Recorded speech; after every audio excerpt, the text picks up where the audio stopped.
Everyone, हमारे topic का नाम है क्वांटम फील्ड थ्योरी। तो क्वांटम फील्ड थ्योरी के अंदर देखो, पहले मैं पूरी एक्सप्लेन नहीं करूँगी। आई विल डायरेक्ट मैं इसको बताऊँगी।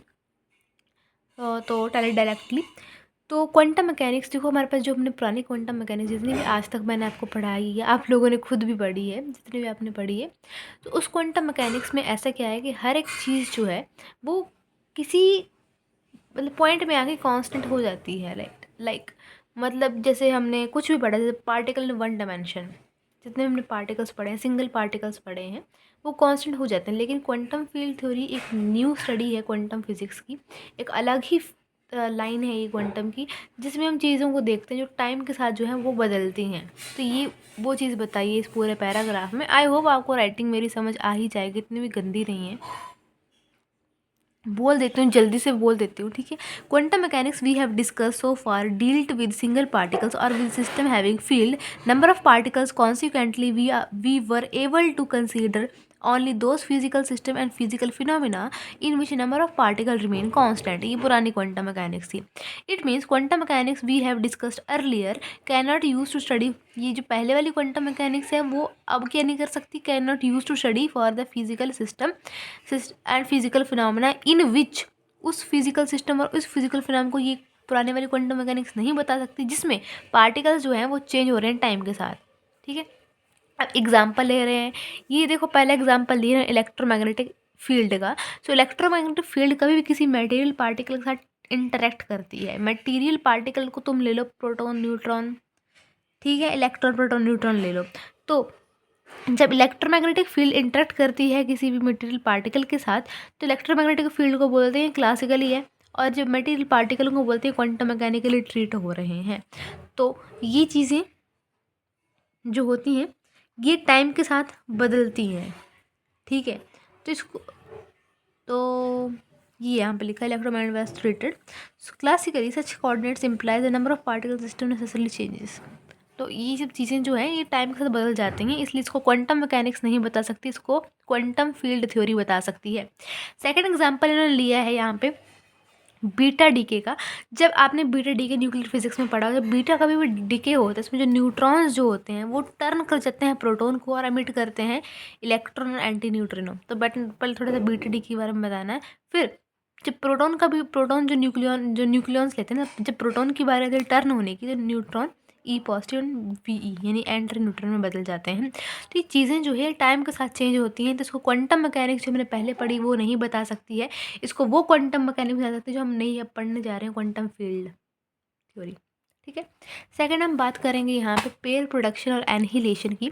देखो पेयर प्रोडक्शन और एनहिलेशन का मतलब है कि पार्टिकल तुम्हारे इसमें क्रिएट हो रहे हैं पेयर प्रोडक्शन में, और इसमें हो रहे हैं ख़त्म हो रहे हैं, ठीक है। तो तुम यहाँ पे गामा फोटोन लेके चलते हो जो ई नेगेटिव यानी कि इलेक्ट्रॉन और पॉजिट्रॉन एमिट करती है। तो ये चेंज हो रही है टाइम के साथ, तो क्वांटम मैकेनिक्स को नहीं बता सकते, इसको क्वांटम फील्ड थ्योरी बता सकती है। So where in pair production, a pair of electron and positron create a high energy photon, sorry। तो इसमें क्या होता है, जब एनहिलेशन हो रही होती है तो इलेक्ट्रॉन और पॉजिट्रॉन जो होते हैं वो गामा रे फोटोन को एमिट करना शुरू कर देते हैं। सो ये एनहिलेशन, तो ये चीज़ें टाइम के साथ चेंज होती है, तो उसको क्वांटम मैकेनिक्स नहीं बता सकते, इसको क्वांटम फील्ड थ्योरी ही डिस्क्राइब कर सकती है। एग्जाम्पल दिए हैं उसके, क्यों नहीं। चौथा एग्जाम्पल, जितने ही हमारे पास बड़े बड़े न्यूक्लियर फोर्सेज हो रही होती, न्यूक्लियर रिएक्शन नॉट फोर्सेज, वो सारे न्यूक्लियर रिएक्शंस जो हैं आपके पास वो क्या है हमारे पास। तो यहाँ पे मैंने क्या लिखा है, when two electromagnetic particles collide with high energy the number of elementary particles created to maintain the energies formula we can't use earlier quantum because in high energy reactions the particle can be created and destroyed, so according to E is equals to mc square, so can't studied in quantum mechanics। ये pencil से लिखा है मैंने, तो शायद ये ना flash light मेरी पड़ रही है तो करके आएगा नहीं। अब आ रहा है, ये लिखा हुआ मैंने, ठीक है।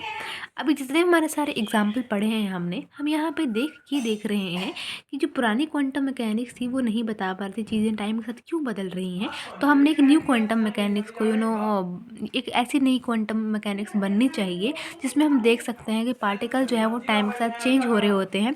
और पार्टिकल कैसे चेंज होंगे, जब हम फिजिकल सिस्टम या फिजिकल स्पेस की स्टडी करेंगे। तो फिजिकल स्पेस की जब हम स्टडी करेंगे तो उसको हम बोल रहे हैं फील्ड के नाम से। तो आइए इसको हम पढ़ते हैं। तो from the above example it become clear that a new quantum theory should be developed which allows for a change in number of particles of system or permit the certain annihilation of particles.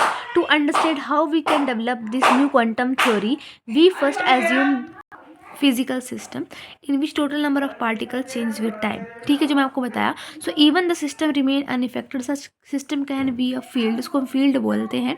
तो field के पास infinite number of particles होते हैं और interaction जो होती है particle की field में वो फर्दर क्रिएटेड और destroyed. Even then total number of particles in field remain unchange infinite. So this quantum theory which we can discuss and study एक field called quantum field theory. तो जो मैंने आपको सारी चीज़ें बताई वो यही है. ठीक है, if you guys want take screenshot, अगर आपको नोट्स चाहिए तो नोट्स मैं आपको दे दूँगी. बस you just have to comment on my video, फिर पता चल जाए किसको नोट्स चाहिए नहीं चाहिए. ऐसा हुआ कि मैं फालतू में भेज रही हूँ. ठीक है, क्योंकि मैं अपने नोट्स शेयर नहीं करती हूँ बेसिकली. नेक्स्ट है, सो फर्स्ट क्वांटाइजेशन का मतलब क्या है. तो हम बात कर रहे हैं क्वांटम फील्ड थ्योरी. तो क्वांटम फील्ड थ्योरी हम क्यों पढ़ रहे हैं, क्योंकि मुझे फर्स्ट क्वांटाइजेशन बनानी है. फिर मेरे पास सेकंड, ये टॉपिक है सेकंड क्वांटाइजेशन. तो सेकंड क्वांटाइजेशन को ऑब्टेन करने के लिए मुझे फर्स्ट क्वांटाइजेशन को मतलब बताना पड़ेगा. तो फर्स्ट क्वांटाइजेशन का मतलब जब कभी भी हम क्वांटम मैकेनिक्स जो है उसको डेवलप करते हैं by classical mechanics by using the concept of first quantization. Similarly we can develop quantum field theory. हम क्वांटम फील्ड थ्योरी बना सकते हैं by from classical field theory by using the concept of quantization. Now the technique of quantization by which we can develop quantum field theory from classical field theory is known as second quantization and quantization of the field. तो आपको समझ आ गया होगा यहाँ पे क्या लिखा हुआ है. To understand how we can develop quantum field theory from the classical field theory, then first we have to understand about what is the first quantization, how can we develop first quantum how can we develop quantum mechanics. तो हमें ये सारी चीज़ें समझनी पड़ेंगी. So first quantization के बारे में चलो पढ़ना शुरू कर देते हैं. तो फर्स्ट क्वांटाइजेशन क्या है, ये ऐसी टेक्निक है by which we can develop quantum mechanics by classical mechanics. इसको हम बोलते हैं फर्स्ट क्वांटाइजेशन. एक टेक्निक बोल देंगे और बोल देंगे transition. The transition of physics from classical mechanics to quantum mechanics is known as first quantization. ठीक है, समझ गए होंगे आप. सो दिस क्वांटम, ये जो क्वांटाइजेशन हो रही है एनर्जी की और एंगुलर मोमेंटम की, इसको हम फर्स्ट क्वांटाइजेशन में बता सकते हैं. एनर्जी और एंगुलर मोमेंटम को कैसे लिख सकते हैं, E is equals to n h nu, मतलब ये क्वांटाइज है. एल को हम देखो एंगल, मैंने आपको शायद सेकंड सेम में पढ़ाया क्वांटम मैकेनिक्स में, हमने बताया था एल को इस तरह से लिखते हैं क्वांटाइजेशन की फॉर्म में. तो ये क्वांटाइज है एल हमारे पास. ठीक है, तो क्वांटम मैकेनिक्स हम क्लासिकल से हम क्वांटम में जा रहे हैं, मतलब क्लासिकल से डिफाइन कर रहे हैं इस चीज़ को. ठीक है, तो पहले मुझे क्या करना पड़ेगा, जैसे क्लासिकल मैकेनिक्स में हमने क्या क्या पढ़ा है, क्लासिकल मैकेनिक्स से मैंने क्वांटम की ओर जंप करना है. तो उसके लिए कुछ एग्जांपल्स दिए हैं यहाँ पे. सबसे पहले we have to replace generalize coordinate. Generalize coordinates क्या होते हैं हमारे पास, पी क्यू टी, ये लेते थे हम क्लासिकल मैकेनिक्स में. अगर आपने पढ़ा ही होगा यार क्लासिकल मैकेनिक्स आप लोगों ने. So by position and momentum operator, तो हम देखो क्यू आई और पी आई ले रहे हैं. आई इज इक्वल्स टू 1 2 3 है, तो q i is equals to x ले लो, Q1 is equals to x, Q2 y, Q3 z, Q4 कुछ भी ले लो, एक्स वाई जेड ले ली तुमने. तो जब क्वांटम मैकेनिक्स पर जाओगे तो एक्स का ऑपरेटर बन जाएगा, वाई का ऑपरेटर बन जाएगा, जेड का ऑपरेटर बन जाएगा. कैप लग रही है ना, ऑपरेटर बता रहा है क्वांटम मैकेनिक्स में. Q1 Q2 Q3 के ऊपर कैप लग जाएगी, यानी कि क्या है, क्वांटम मैकेनिक्स हमने चेंज कर दिया. यानी जैसे Q हमारे पास चेंज हुआ क्यू आई ऑपरेटर में, सिमिलरली P हमारे पास चेंज होगा पी आई ऑपरेटर में. अब और हम फिजिकल मेजरमेंट्स ले लेते हैं. हमारे पास जो क्वान्टिटीज़ हैं जो हमने क्लासिकल में पढ़ी हैं, ये क्लासिकल मैकेनिक्स में इस तरह से लिख सकते हैं इनको.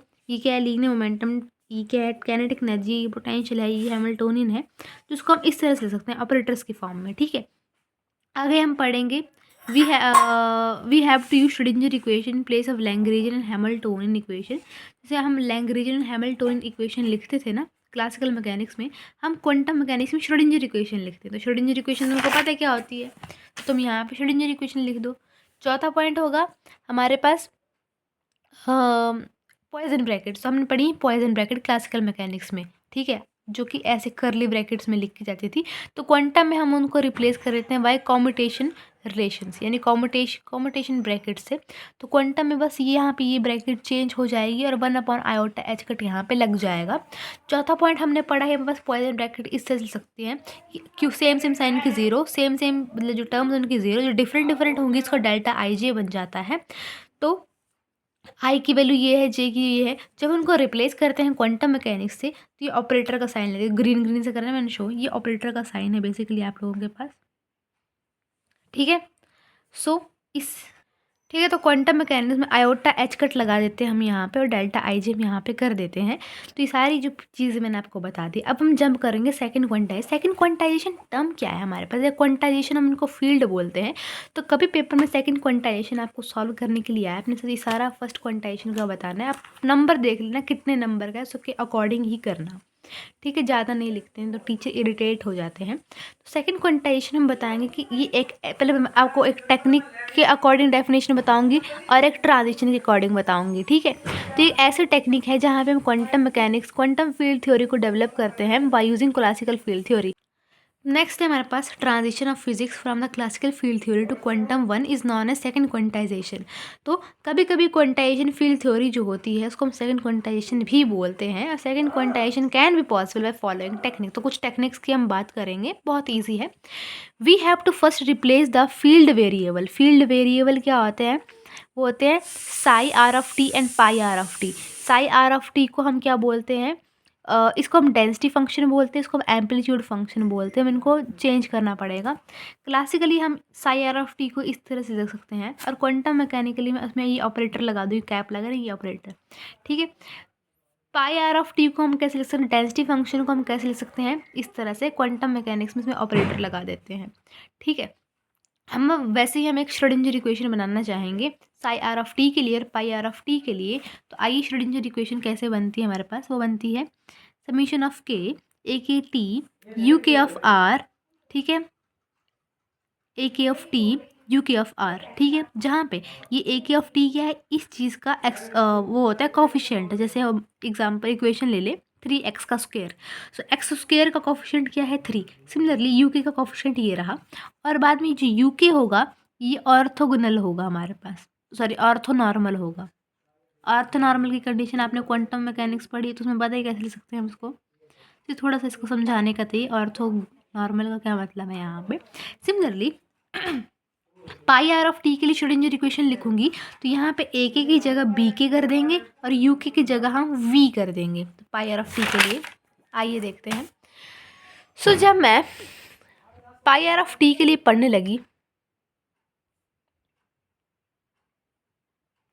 पाई आर ऑफ टी के केस में हम इस तरह से लिख रहे हैं, इसका कॉफिशिएंट है बी के का, ये कॉफिशिएंट है, तो ये वी के जो है ये ऑर्थो नॉर्मल इस तरह से होगा, ठीक है। अब सेकंड टेक्निक्स थी, एक टेक्निक होगी, दूसरी टेक्निक मैं लूँगी जब मैं सेकंड क्वांटाइजेशन को, क्योंकि सेकंड क्वांटाइजेशन नहीं चल रहा था, थोड़ा सा फर्स्ट क्वांटाइजेशन का एग्जांपल दो। क्लासिकल मैकेनिक्स में हमने ट्रांजिशन की, फर्स्ट क्वांटाइजेशन से क्वांटम मैकेनिक्स मुझे मिल गई। तो कैसे करी, ये जनरलाइज कोऑर्डिनेट्स बताएं, क्लासिकली जनरलाइज कोऑर्डिनेट्स ये बताए हैं कोऑर्डिनेट्स, और क्वांटम मैकेनिकल जनरलाइज कोऑर्डिनेट्स मुझे इस तरह से मिलते हैं जो आपको मैंने पढ़ा दिए पीछे, और थोड़ा सा ये बता दिए ये सब।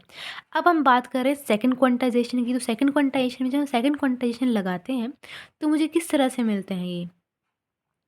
सो ये थोड़ा यहाँ पे कन्फ्यूजन सी है थोड़ी सी।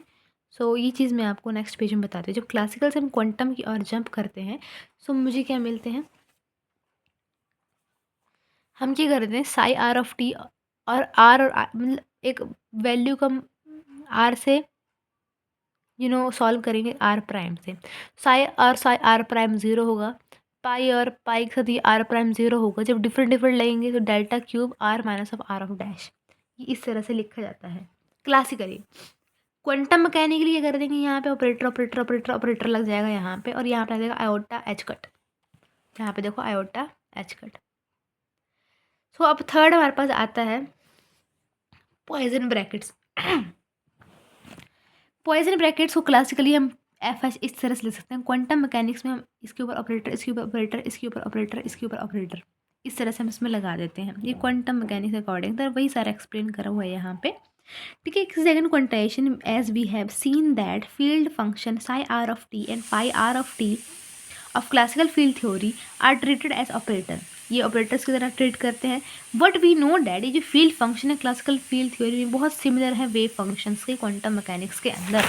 सो अब ये साई आर ऑफ टी से याद छोड़ो, अब मैं क्या करूँगी, जबकि सेकंड क्वांटाइजेशन की एंडिंग जो होगी और श्रोडिंगर इक्वेशन से एंडिंग करूँगी। हमारे पास श्रोडिंगर इक्वेशन जो होती है ये होती है। कभी कभी श्रोडिंगर इक्वेशन ऐसे बन जाती है कि यहाँ पे ई होते हैं, यहाँ पे वी, तो याद रखना यहाँ पे ई वाली क्वांटम मैकेनिक्स में ई से हम यहाँ पे ले रहे हैं, ठीक है। तो इसकी वैल्यू हमने इस तरह से लिख दी। उसके बाद क्योंकि देखो मैंने इतना नोटिस किया, जैसे मैंने न्यूक्लियर फिजिक्स पढ़ी है, श्रोडिंगर इक्वेशन चाहे तुम ई अंदर ले चाहे वी अंदर ले लो, उसको कोई दिक्कत नहीं होता। लेकिन कभी कभी थोड़ी कन्फ्यूजन ना हो जाए, प्लस माइनस की गलती ना हो जाए, तो उसमें बता रही हूँ तुम लोगों को, जितने हमने आज तक क्वांटम मैकेनिक्स पढ़ी है, यानी कि थर्ड असेंबली, उसमें ई साई बाहर रह रहा है और न्यूक्लियर फिजिक्स में वी साई बाहर रह रहा है, ठीक है। सो अब इसको हम क्या करेंगे, टाइम डिपेंडेंट इक्वेशन बना दिया। अब मैं नॉन रिलेटिविस्टिक श्रोडिंगर इक्वेशन बनाऊंगी। तो नॉन रिलेटिविस्टिक का मतलब है कि आपकी वेलोसिटी जो है वो कम है स्पीड ऑफ लाइट से, इस तरह से। तो बस ऐसा डेमो था पढ़ाने के लिए। तो इस चीज़ को क्वांटम मैकेनिकली मैं कैसे लिखूंगी, बस यहाँ पे आर ऑफ टी ऑपरेटर लगा दूंगी। यहाँ पे एरो में लगाया मैंने आर ऑफ टी और ऑपरेटर मैंने यहाँ लगा दिया। तो ये क्या है, इक्वेशन ऑफ मोशन है फील्ड के लिए। अब क्लासिकली जब मैं इसको देखूंगी तो क्लासिकल थ्योरी के अकॉर्डिंग हमको ये लैग्रेंजियन वाली चीज़, अगर आपने पहले टॉपिक नहीं पढ़ा तो वीडियो बना दूँगी मैं, उसकी वीडियो नहीं बनाई है, उसको सॉल्व करके हमारे पास ये चीज़ आती है। तो क्लासिकली हम हैमिल्टोनियन को भी देखेंगे। हैमिल्टोनियन को कैसे लिख सकते हैं, जहाँ जहाँ आपके पास एल है वहाँ एच लिख देंगे, जहाँ साई है वहाँ पाई लिख देंगे, इक्वेशन तुमको मिल जाएगी। तो ये चीज़ें कैसे बनी है इसको भी मैं नेक्स्ट वीडियो में बनाऊँगी, चिंता मत करना। So this is all about second quantization, ठीक है। अगला टॉपिक है हमारे पास क्वांटाइजेशन श्रोडिंगर इक्वेशन या second quantization of Schrodinger equation. जल्दी ही मिलते हैं नेक्स्ट वीडियो में।